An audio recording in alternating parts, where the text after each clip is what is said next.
আসসালামু আলাইকুম। Pabna ideal nursing ইনস্টিটিউটের পক্ষ থেকে অনলাইন ক্লাসে তোমাদের স্বাগতম। আমার ক্লাস শুরু হচ্ছে সেকেন্ড ইয়ারের, আর সাবজেক্ট হচ্ছে medical and surgical nursing and topic হচ্ছে পেপটিকালচার। প্রথমে হচ্ছে ডেফিনিশন অফ পেপটিকালচার। পেপটিকালচারটা কি? The term pepiculture refers to ulceration in any part in the gastrointestinal tract. মানে গ্যাস্ট্রোইন্টেস্টাইনাল ট্র্যাক্টের যে কোনো একটা অংশে হচ্ছে খাওয়া বা ক্ষত হওয়া, which are exposed to aggressive action of acid pepsin. which are exposed, যেগুলো সাধারণত সংঘটিত হয়ে থাকে to aggressive action of acid pepsin। মানে অ্যাসিড পেপসিনের অত্যাধিক সক্রিয়তার কারণে যে ঘাটা হয়ে থাকে আমাদের গ্যাস্ট্রোইন্টেস্টাইনাল ট্র্যাক্টে, সেটাই হচ্ছে যে পেপটিকালচার।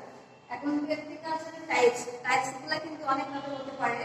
যদি ক্লিনিক্যালি পেপটিকালচারের টাইপস বলে তাহলে আমরা বলবো হচ্ছে অ্যাকুট পেপটিকালচার আর হচ্ছে ক্রনিক পেপটিকালচার। এখন অ্যাকুটটা কিন্তু আমরা জানি অ্যাকুটটা হচ্ছে ক্ষণস্থায়ীভাবে যেটা হয় পেপটিকালচারটা, যেটা মানে খুব তাড়াতাড়ি আমরা হচ্ছে রিমুভ করতে পারি সেই কন্ডিশন থেকে, সেটা হচ্ছে অ্যাকুট পেপটিকালচার। আর ক্রনিক পেপটিকালচার হচ্ছে যে পেপটিকালচার অনেক দীর্ঘমেয়াদী লং করে, সেটা হচ্ছে ক্রনিক পেপটিকালচার।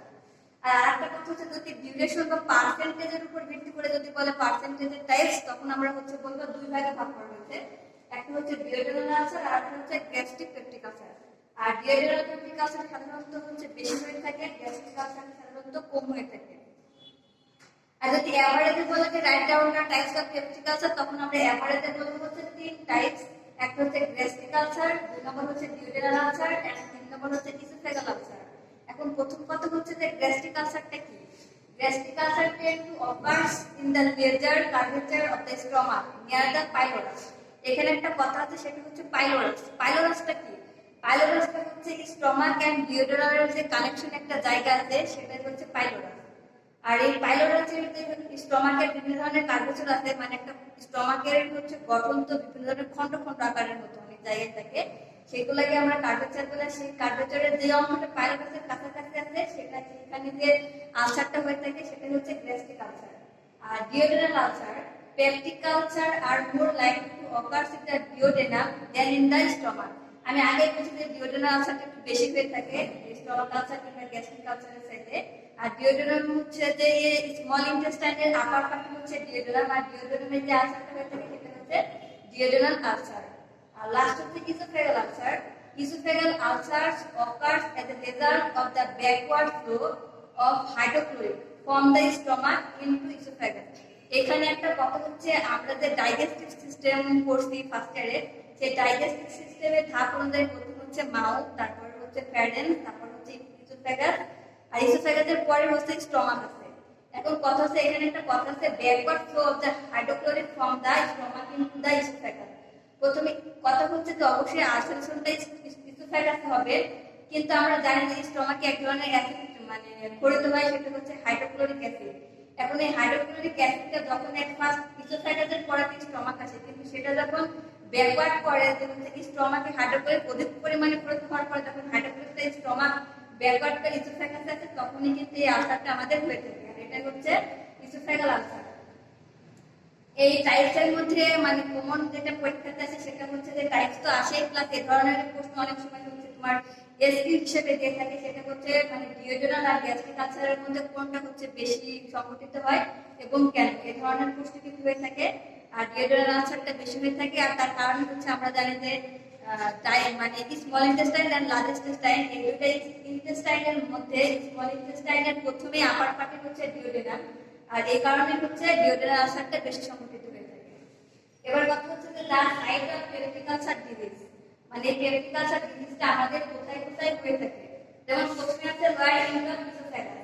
ইসোফেগাস হচ্ছে লোয়ার ইন্টার, মানে হচ্ছে কি স্টমাকের কাছাকাছি, আর স্টমাকের একদম স্টমাকের কাছাকাছি ইসোফেগাসের একদম লাস্টে হচ্ছে যেটা হয় সেটা হচ্ছে মানে ইসোফেগাল আলসার বা লোয়ার ইন্টার ইসোফেগাস। তারপর হচ্ছে স্টমাক, আগে বলা হয়েছে স্টমাকের সেই অংশটাতে হয়ে থাকে যে অংশটা পাইলোরাসের কাছাকাছি, সেটাতে হচ্ছে স্টমাকের বেশি ইনফেকশন হয়ে থাকে, আলসার হয়। তারপর হচ্ছে ডিওডেনাম, ডিওডেনামে হচ্ছে আলসার হয়। তারপর হচ্ছে jejunum after surgical anastomosis in stomach. এখন এখানে একটা কথা আছে যে অ্যানাস্টোমোসিস কি? অ্যানাস্টোমোসিস হচ্ছে যে surgical connection between two structure বা টু টিউবুলার স্ট্রাকচার, মানে অনেক সময় এরকম হয় না যে দুইটা টুকুয়ের মাঝখানে ইনফেকশন হয়েছে, মাঝখানে পুষে কেটে দেওয়ার পর তারপরে হচ্ছে বাকিটুকু ভালো জায়গাটুকু আবার হচ্ছে সার্জারির মাধ্যমে যে রিকভার করে সেটা হচ্ছে অ্যানাস্টোমোসিস। এখন সার্জারি হওয়ার পর ওই জায়গায় অনেক সময় যে হচ্ছে আলসারটা হয়ে থাকে স্টমাকে, সেটাই হচ্ছে যে সার্জিক্যাল স্টমাটোসিস, যেটা হচ্ছে জেজুনাম। আর জেজুনাম কিন্তু অবশ্যই স্মল ইন্টেস্টাইনের একটা হচ্ছে পার্ট। তারপর হচ্ছে আইলিয়াম। আইলিয়াম হচ্ছে স্মল ইন্টেস্টাইনের একটা হচ্ছে পার্ট। Ileum adjacent to হচ্ছে mucus diverticulum that contains gastric mucosa throughout GIT in Zollner-Ellison syndrome. এখন GIT ফুল মিনিং তো জানা, গ্যাস্ট্রিক ইন্টেস্টাইনাল ট্র্যাক্ট। আর এটা হচ্ছে Zollner-Ellison সিনড্রোমটা হচ্ছে এরকম যে হচ্ছে আমরা জানি যে এক জায়গায় একের অধিক টিউমার হতে পারে, যখন ওয়ান অর হচ্ছে মোর টিউমারস থাকে হচ্ছে যে আমাদের জিআইটিতে। যেমন হচ্ছে অনেক সময় আমাদের হতে পারে প্যানক্রিয়াসে হতে পারে প্রবলেম, বা পেপটিক আলসার হতে পারে। এই একাধিক পরিমাণে যখন হচ্ছে যে টিউমারস হয়, বা হচ্ছে আমাদের আপার পার্ট, স্মল ইন্টেস্টাইনের আপার পার্ট যেমন ডিউডেনামে, এই ইনফেকশনটা হঠাৎ হচ্ছে Zollner-Ellison হচ্ছে সিনড্রোম। এখানে হচ্ছে মোস্ট যেটা কথা সেটা হচ্ছে সাইট অফ পেপটিক আলসার। এগুলো হচ্ছে মোস্ট কমন হচ্ছে সাইট। তারপর হচ্ছে যে পেপটিক আলসারের হচ্ছে কজ বা হচ্ছে ইটিওলজি। ইটিওলজি আর কজ কিন্তু দুটো একই কথা। অনেক সময় মানে কেউ কজ করছে কিন্তু পরীক্ষাতে প্রশ্নে লেখা ছিল ইটিওলজি, তখন আমরা অ্যানসারটা দিতে পারি না। তো ইটিওলজি আর কজ হচ্ছে একই কথা। এখন ইটিওলজি আর কজ অফ পেপটিক আলসার, এখন এই কজের মধ্যে অনেকগুলো ধাপ আছে। প্রথমে হচ্ছে যে এটা এ নাম্বার ইন্ডিকেট করা হচ্ছে most common cause. Most common কজের মধ্যে প্রথমে হচ্ছে লেখা আছে হাই পাইলোরিক ইনফেকশন, যেখানে লেখা আছে অ্যারাউন্ড 90% অফ ডিউ। ডিউ মানে হচ্ছে duodenal ulcer, and 70% of DU. DU মানে হচ্ছে গ্যাস্ট্রিক আলসার।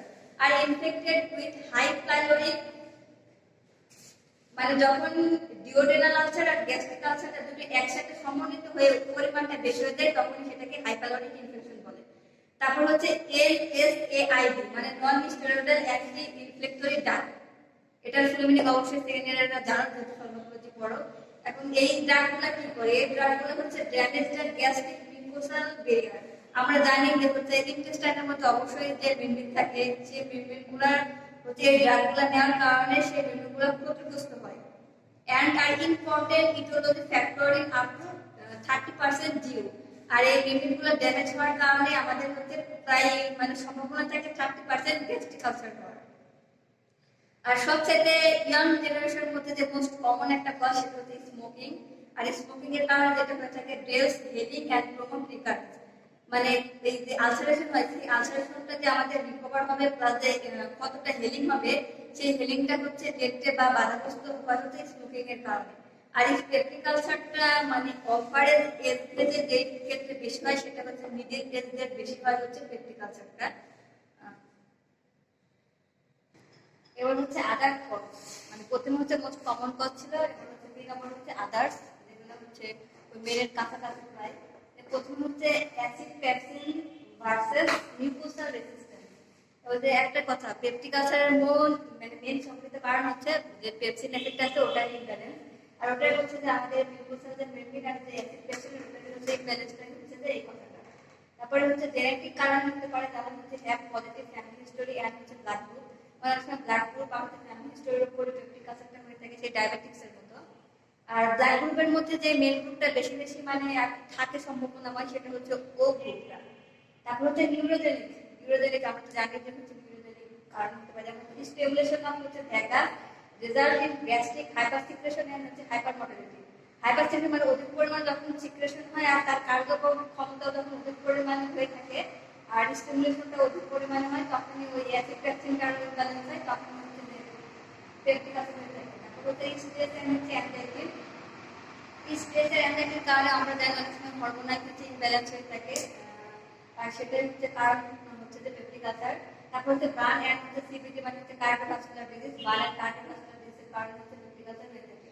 তারপর হচ্ছে কারণ হচ্ছে এন্ডোক্রাইন কিছু কারণ হতে পারে, যেমন হচ্ছে Zollner-Ellison সিনড্রোম। Zollner-Ellison সিনড্রোম কি, এটা হচ্ছে আগেই বলছি আমি যে হচ্ছে যখন ওয়ান অর মোর টিউমারস হচ্ছে হয়ে থাকে, কোন হচ্ছে যে আপার পার্ট যেমন ডিউডেনাম হয়ে থাকে, তখন হচ্ছে ওটা হচ্ছে Zollner-Ellison সিনড্রোম। তারপর হচ্ছে মাল্টিপল অ্যাডিনোমা সিনড্রোম। এখানে কথা হচ্ছে মাল্টিপল অ্যাডিনোমা সিনড্রোমের আরেকটা কথাও বলে যে হচ্ছে মাল্টিপল এন্ডোক্রাইন অ্যাডিনোমা সিনড্রোম, এই নামটাও বলে। এখন হচ্ছে মাল্টিপল অ্যাডিনোমা সিনড্রোম হচ্ছে এটা যখন এক বা একাধিক এন্ডোক্রাইন হচ্ছে গ্ল্যান্ডগুলো মানে একত্রিত হয়ে যখন কোনো হচ্ছে ডিসঅর্ডার হয়, সেটাই হচ্ছে মাল্টিপল অ্যাডেনোমা সিন্ড্রোম। যেমন প্রেনকেজের কারণে হচ্ছে প্রেনক্রিয়েটিভ ডিসঅর্ডার হতে পারে, তারপর হচ্ছে পেপসিনারি প্যাথোজেনের কারণে, ওয়াটারি ডায়রিয়ার কারণে, এগুলো বিভিন্ন ধরনের এন্ডোক্রাইনের কারণে হয়ে থাকে। তারপর হচ্ছে হাইপারথাইরয়েডিজম। হাইপারথাইরয়েডিজম মানে হচ্ছে প্যারাথাইরয়েড গ্ল্যান্ড থেকে যখন হচ্ছে অধিক পরিমাণে হচ্ছে প্যারাথাইরয়েড হরমোন নিঃসৃত হয়, তখন হচ্ছে ইমব্যালেন্সের কারণে আমাদের পেপটিক আলসার হয়ে থাকে, সেটা হচ্ছে হাইপারথাইরয়েডিজম। আর প্যারাথাইরয়েড আমরা জানি থাইরয়েড গ্ল্যান্ডের পাশে হচ্ছে প্যারাথাইরয়েড গ্ল্যান্ড থাকে। তারপর হচ্ছে ডায়াবেটিসের কারণে হচ্ছে পেপটিক আলসার হয়ে থাকে। আর আরেকটা কজ হচ্ছে এক্সেসরি কজ, মানে হচ্ছে আনুষঙ্গিক কিছু কজ থাকে, যেমন হচ্ছে অ্যালকোহল, এটা হচ্ছে মোস্ট কমন, অ্যালকোহলের কারণে পেপটিক আলসার হয়। তারপর হচ্ছে ইট অ্যাডুকেট মাস্টিকেশন। এখন হচ্ছে মাস্টিকেশন মানে কি, আমরা অনেক সময় এরকম করে যে খাবার খাই কিন্তু ভালোভাবে চিবাই, মানে যাকে বলে হচ্ছে কর্তন, এরকম হচ্ছে যে মানে ভালোভাবে না চিবানোর কারণে হচ্ছে অনেক সময় আমাদের পেপটিক আলসার হয়। তারপর হচ্ছে ইলিগোরাল হচ্ছে মেদ, মানে হচ্ছে আমরা যে খাবারটা খাই সেটা হচ্ছে নিয়মিত খাবার গ্রহণ না করার কারণে হচ্ছে অনেক সময় পেপটিক আলসার হয়। তারপরে ভিটামিন ডি ডিফিসিয়েন্সি, তারপর হচ্ছে শক। এখন এভারেজে এখানে পেপটিক আলসার হওয়ার একটা মেইন ডেফিট আমি বললাম একটা, যে হুবহু যে মুখস্থ না, যে কোনো জিনিস হচ্ছে বোঝার একটা বিষয় থাকে। তুমি যদি একটা জিনিস ভালোভাবে বুঝতে পারো, তাহলে সেটা যদি হালকা ধারণা থাকে তার সেটা বোঝা যায়। আর পেপটিক আলসার এভারেজে একটাই কথা, যে ইমব্যালেন্স অফ মানে পেপসিন অ্যাসিড, মানে এই পেপসিন অ্যাসিডের কারণে যে ইমব্যালেন্সের কারণে আমাদের যে আলসারটা হয়ে থাকে পেটে, সেটা হচ্ছে পেপটিক আলসার ডিজিজ। আর এটা হচ্ছে আজকের মেইন কথা। সবাই ভালো থাকবে, সুস্থ থাকবে, সাবধানে থাকবে।